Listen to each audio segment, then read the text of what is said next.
దునియాలో ఏం నడుస్తుందంటే టెక్నాలజీనే. అది లేకుంటే ఏది లేదు మరి.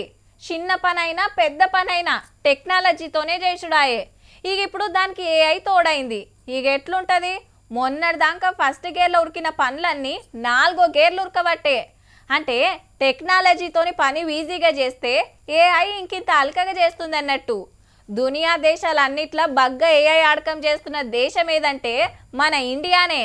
ఈడికి మంచిగానే ఉన్నది కానీ ఏఐ ఏఐ ఏం చేస్తావంటే ఉన్న కొలువులు ఊడగొట్టిస్తా నడిబజాట్ల నిలబెడతా అన్నట్టే ఉన్నది పోర్రి. అమెజాన్ కంపెనీలా 30,000 మంది జాబులు వీకేసింది. మళ్ళా ఈ వారం కాంచే ఇంటికి పంపే కార్యం చాలైతంది. అమెజాన్ అంటే దునియాలనే పెద్ద ఆన్లైన్ అంగడి. అండ్ల దొరకంది లేందంటూ ఉండదుల్లా. లక్షల మంది పనిచేస్తే గాని అంగడి నడవది. అసొంటి కంపెనీలనే కొలువులు పోవట్టే.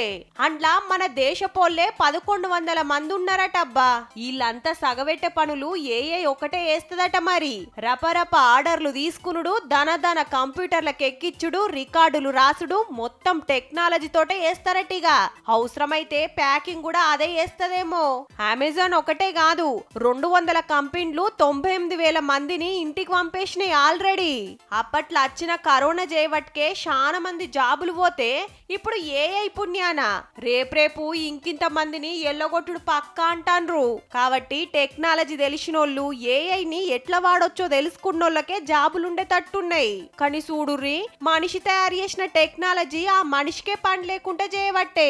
అట్లా డెవలప్ అవుతున్నామని మురవాలనో ఇట్లా కొలువులు పోతున్నాయని బాధపడాలనో తెలియకుంటుందిల్లా.